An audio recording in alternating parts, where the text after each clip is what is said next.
soo dhawaada gabadhan waxay ku faraxsan tahay maadaama natiijada inay uur leedahay ay u soo baxday isla markii intay aragtay ninkeeda iyo walaasheeda isla socday u imaaneen waxay ku dhehaysaa hadda wax walba oo aad samayseen waa arkay khiyaanadiinna familka oo dhan soo sheega ninkeedu inuu celceliyo isku dayaa laakiin iyadu way ku adkaysanay meeshina way isaga tagay intii ay wadada ku sii socotay shilay gashay waatana isbitaalka jiifta iyageena way u yimaadeen midaan waxay taagan tahay hadii ay soo kacdo baxariina gelinay markii inay soo kacin waa inay meesha isaga tagaa laakiin dhakhtarka uu imaanayo wuxuu weydiinaa ma fiican tahay goormees soo kacay wuxuu ku dhahaa ma naqaano xilligii soo kacayso laakiin maadaama ay uur leedahay waxa laga yaabaa inay 2 bilood meeshan ku jirto midkaana waa kana ay xaaskiisa inay uur leedahay hadda ogaaday xogaa kadib intay soo kacday iyagii waxay ku dhehaysaa idinku yaa ahaydeen halkaana maxaa u jooga midkaan walaasheeda wuxuu ku dhahaa orod dhakhtarka u soo wac waqti yar kadibna waa kana way keentay dhakhtarku kuwaan banaanka intuu u saaro midkaan gabadhii wuxuu ku dhahaa maxaad u faraxsan tahay dhibaata noo taalo waa u jeedaabe waxay u sheegaysaa iyada inay xusuusta ka luntay haddana aysan ogeyn wixii iyagu hore u soo sameeyeen dhakhtarkii waa kan iyagii intuu yimaado wuxuu ku dhahaa iyada xusuusta ka luntay hadda kadibna wax ma xasuusanayso waxaana laga yaabaa waqti aad u dheer inay sidaan sii ahaato meeshina way isaga tagaa midaan markii hadalka dhakhtarka maqashay aad u farxay 2 asbuuc kadib waa kana uu soo waday gurigii oo keenay iyaduna waxay la yaaban tahay sawirka ay ninkan isla galeen wuxuu ku dhahaa waxaan rabay inaa guriga ku soo kala tuso laakiin dhakhtarku wuxuu dhahay hana nasato maadaama uur leedahay haddana sariirtii aad ku nasalahayd dhinaca sare saaran tahay ee soo bax waa ku geenay markii ay kor yimaadaan wuxuu u sheegay inay walaasheed u imaanaysa inay ka taxadari doonto walaashina markay timaado isagu ma la hadlayo uu ku adkeenay iyaduna waxay go'aansanay inay dhinaca sare aado walaasheed markay u timaado salaan kadib waxay u sheegaysaa inay baxayso in quraacda u soo sameey doonto kadib iyadu waxay bilaabaysaa in sawiraantii guriga taale ay fiirfiiriso maadaama ilaa iyo hadda aysan aaminsaneyn inay ninkaan isqabaan dhinaca hoose intay u soo degtay walaasheeda cunno karinaysa waxay ku dhehaysaa su'aal ma ku weydii karaa waxaana ka rabaa su'aashaas aan ku weydiinayo inaad si sax iga jawaabto daacadnimo midaan iyadoo naxsanay waxay ugu jawaabaysaa soo soco way weydii kartaa wixii aad rabtay waxay ku dhehaysaa shilku intoosa dhicin aniga iyo ninkaan guurkeenu sidoo ahay wax badan miyaan isdagaali jirnay mise waxaan ahayn labadeena heshiis caadi ah isagu wuxuu u muuqdaa inuu nin wanaagsan yahay laakiin anigu ma aqaani inuu iska dhigaayo inay daacad ka tahay aniguna ma dareemayo inay wax walba caadi yihiin laakiin waxa u maleynaa inay wax badan qaldan yihiin waxay u sheegaysaa isagu inuu nin wanaagsan yahay dhakhtarkuna uu ku dhahay su'aalaha badan iska daaya cunnadaada cun midkiina waa kana intuu yimaado wuxuu ka warsanaa xaaladda cunug yar ee caloosha ugu jiro laakiinse iyadu si caday waxay ugu sheegaysaa inaysan ilaa iyo hadda aaminsaneyn inuu wiilkeeda aabeed yahay maalin kale banaanka intay isku qabtaan waxay u sheegaysaa inay rabto hadda kadib furiin iyagoo isaystaa meesha waxaa soo gaaraya walaasheed waxay u sheegaysaa inay xilli fiican imaatay haddana aysan iyadu rabin inay meeshan sii joogtay rabto inay baxdo soo baxay ku dhehaysaa diyaar waaye laakiinse midkan hal mar wuxuu iska soo jaraa wax walba oo runa u sheeg midkan hadalkiisa dhegeysin waa waaliyahay ku dhehaysaa inakeen hadeertaan waa bixinaaye kadib isagiyaa go'aan hore ka qaadanaya wuxuu u sheegaya inay iyada qiyaamayeen ka hor inta aysan shilka gelin midaan meeshii isaga tegay markay ogaatay inay baxad gashay midaan kalena waatana boorsadeedii soo qaadatay midkii saaxiibkeena ahayna labadiiba wuu waayey muuqaalku intaas ku eka dalka soo garta leeg noo saar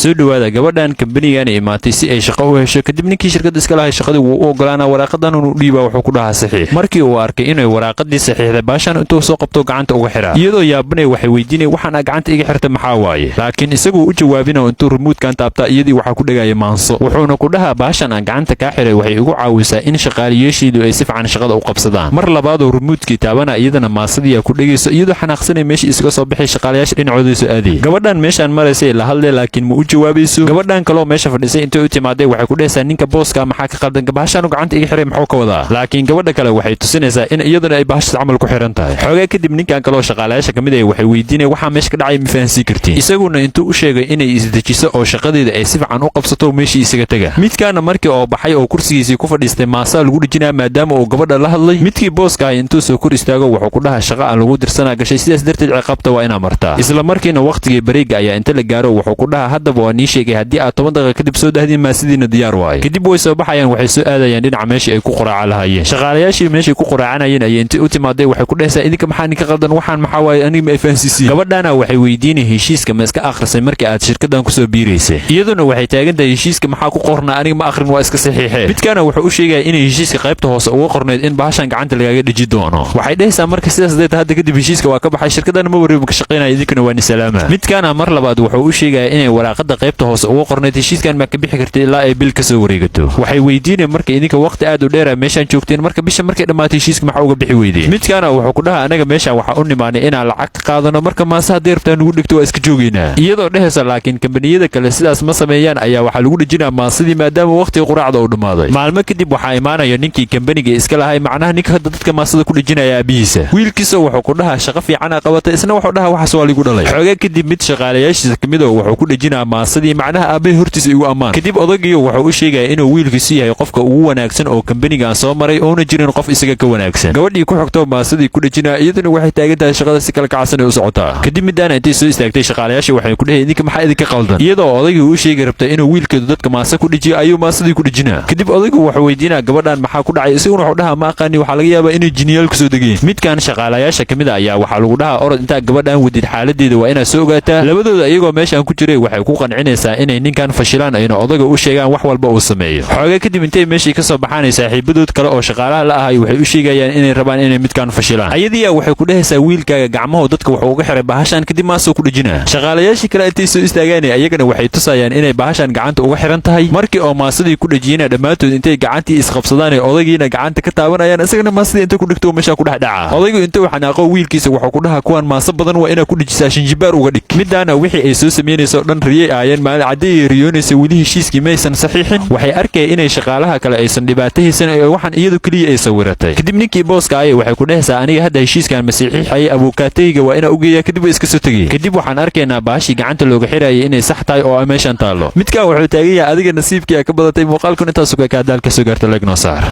gabadhan yartaa hooyadeed oo taleefanku hadlayso intay dhinaca gadaale ugu timaaday xarig ku xire. sidoo kale gabadhan kalena aabaheeday waxay ku xiray xarigga dhinaciisii kale. labadan gabdhood oo yaryarkaana waxay rabaan inay waalidiintooda isbaraan si ay isku guursadaan. xoogaa kadib hooyada waxay dareemaysaa inuu xarig ku xiran yahay, sidoo kale aabbuhuna wuxuu arkaa inuu xarigga ku xiran yahay. isla markiina labadoodu waxay bilaabayaan inay xariggii soo raacaan. sidii ay xarigga u soo raacayeen ugu dambeyn waa kuwaana way isku dhaceen. midaan keeggii ay wadatay markii uu ka daato midkan waxay ku dhahaysaa ma waxaad u baahan tahay indhaha xariggaana ma waxaad iigu xirtay inaa aniga ifoodayso. labadii yaryarkeed markay arkaan inuu mashiinkoodu fashilma rabo meeshan oo dagaalka dhici rabo way soo ordayaan. midaana hooyadeed waxay ku dhahaysaa gabadhan waa saaxiibaday marka ma imaan kartaa xafladeeda dhalashada. hooyadu gabadheeda hadalka ma ka diidayso way ka ogolaanee, laakiin gabadhan kale markay aabaheed ka codsatay inay bixi karto wuu u diidaa. wuxuu dhahaa aniga badanaa shaqadeyda ku mashquulsanahay. midaan yartaa ma quusanaysa intay soo orday waxay ka daba imaanay saaxiibadeed aabaheed boorsadii intay ka xaday isla markii hooyadeed u imaanay. maalintii kale aabihii iyo gabadhiisii waa kuwana waxaa soo wacay labadii kale si ay boorsadiisa u siiyaan. hooyadu markay albaabkii ka furto way baxaysaa si ay boorsadiisa ugu doonto. labadaana waxay ku faraxsan yihiin in qorshooda labaad uu shaqeeyey. boorsadiisa intay gacanta ka saartay waxay dhahaysaa boorsadaadii waaye ma aqaani sida ay gabadhida yartaa gacanteeda kusoo gashay. kadib isaguna markii uu u mahadceliya waxay ku dhahayaan gudaha soo gala si aad sheex u cabtiin. xariifkan xoogaa wuu is-adadkeenaa laakiin ugu dambeyn wuxuu ogolaanaa inuu gudaha galo. labadan gabdhood oo yaryarkaa waxay u muuqataa inuu qorshahoodu shaqeeya haddana ay ku guulaysteen inay waalidiintooda isla fadhiisiyaan. sheeko dheer kadib hooyadu midkan waxay u sheegaysaa inay tahay single mother keligoodna ay nool yihiin. sidoo kale isaguna wuxuu u sheegaa inuu yahay single father gabadhiisana uu keligiis la joogo. sheekadooda iyagoo watay hal mar waxay maqlayaan gabar yaroo ku qaylinaysa iyo caawiya isla markiina labadooda dhinaceeday u ordayaan. midaan kale waxay weydiinayaan waxa dhacay, iyaduna waxay u sheegay inay saaxiibadeed gudaha gashay ayna kasoo bixi weyday. kadib labadooduba waxay bilaabayaan inay albaabka furaan laakiin way ku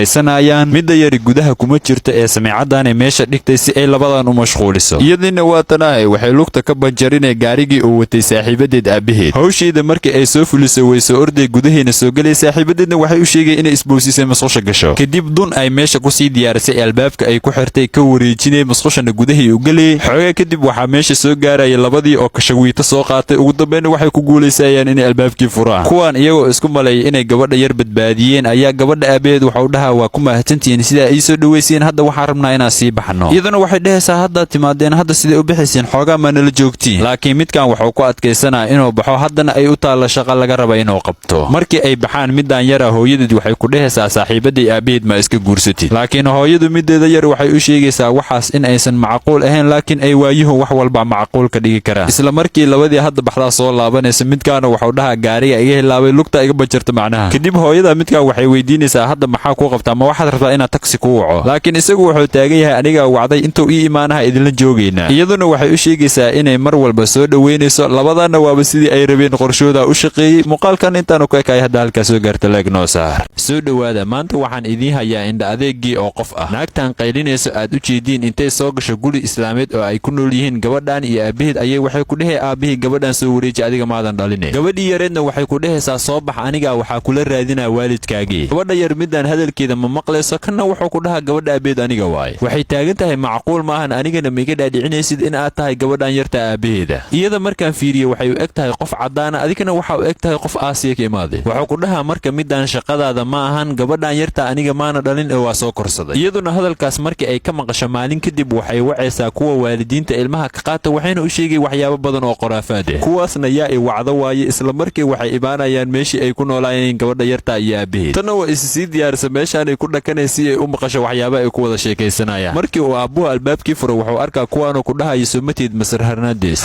markii uu ku dhahana haddana waxay dhahayaan midaan gabadhaada miya. wuxuu dhahaa sax waaye, gabadhayda waaye ee dhibaato miyaa jirto. mar saddexaad waxay weydiinayaan ma noo cadday kartaa inaa gabadhaan dhashay. waxaana loo soo sheegay inaa gabadhan yartaa dhibaato ku haysidee. intuu baxo xoogaa kadib u soo laabanaa isagoo wada waraaqadahan. intuu siiyo wuxuu dhahaa waraaqadahana u jeediin waa waraaqadihii gabadhana ku korsaday. kuwan waraaqadaha marka ay fiiriyaan waxay arkayaan inay wax walba sax yihiin, ninkaanna lagu been abuuranayo keliya. waxay u sheegayaan inay ku soo qaldameen, haddana ay raali gelinayaan, iyagana la soo siiya warbixin qalad ah. gabadhii iyo aabaheedna iyagoo albaabka taagan waxay arkayaan naagtii maalin dhoweyta ku qeylqaylinaysa. intuu u waco wuxuu ku dhahaa waan ogaa inaa kuwaas adiga wacday, waxaana tahay naag maskaxda looga jiro. iyadana iyadoo xanaaqsanay waxay ku dhahaysaa ma aqaanin kuwaas waxaa ku akhrisay iyo raabkaa saartay, laakiin aniga arrintan ma ka harayay. duqdan sababta ay u qeylqaylinaysa wax kale ma ahan ee waa macalimad gabadhan yartaa wax barto. maalin kale iyadoo gabadhii yarteed iskuulka joogto oo la maraya xilligii qadada waxay ku dhahaysaa aabbahan intaan keliya muu kusoo siiye qada ahaan. gabarta yartaana waxay dhahaysaa qadadan mar walbaa cunaa waana jecelahay, laakiin midaan gabadha yartaa ma aaminayso. waxay u sheegaysaa inaan waxaan la aqbali karin, haddana ay soo baxdo si ay caafimaadkeeda u soo baarto. dhakhtaradaanay u keenay. dhakhtaradii markii caafimaadkeeda baartana waxay dhahay gabadhan caafimaadkeeda waa mid fiican, laakiin midaan way soo indha adagta. waxay taagan tahay haddii aan ku tusi lahay aabaheed wuxuu qada ahaan u soo siiye waa yaabi lahayd. mar labaaday intay wacdo kuwii ilmaha qaadaayay waxay u sheegay inay ugu imaadaan iskuulka. xoogaa kadib midkii aabbaha isagoo shaqadiisa iska jooga oo iska shaqaysa ayaa la soo wacaa, waxaana loo sheegaa in sida ugu dhaqsiyaha badan oo iskuulka u yimaado. markii uu yimaado waxay ku dhahayaan waxaa noo sheegtaa sababta ay gabadhaadu uga eg tahay qof caata. isna teleefankiisa waxuu ka tusaa inay gabadhan xanuunsan tahay ayna daawo u socoto. markii ay arkaan caddeemaha uu tusanna waxay ku dhahayaan waa ka xunnahay inaan mar labaad kugu qaldannay, weyna isaga tegayaan. macalimadii waalatay mar labaadee waxay bilaabaysaa qayladeedii, laakiin markaan gabadha yara aabaheed waxay ku dhahaysaa anigaa wax walba fahansiinaya macalimadda. waxay dhahee aniga markii aan dhigi jiray iskuulkaygii hore ardada aan iskuulka la dhigto way i dhibaatay jireen markii ay ogaadeen in aana haysan aabba saxa, waxayna igu tilmaami jireen inaa qashinka liga soo helay. maalin maalmaha ka mida waxaan diiday inaan iskuulka aado, aabbaheena waxaan u sheegay dhibaatooyinka aan iskuulka kala kulmo, isaguna isla markii go'aan uu hore ka qaatay magaalkii dhanna waa isaga soo guurnay. anigana maalintaas kadib waxaan ogaaday inaan haysto aabba fiican, haddana sidaana meesha u joognaa. midaan sheeko dheer oo looga sheekeeyey kuwan waxay ku dhahaysaa anigooni ogeynaani xukumiyey waana ka xumaay. haddana qaladka aan idinka galay cafis ma laho, laakiin waxaa rabaa inaa igu qaadatiin. iyaguna muku adkaynayaane way iska cafinayaan. muuqaalkana intaanoo ku ekaya hadda halkaas soo gaarta leeg noo saar.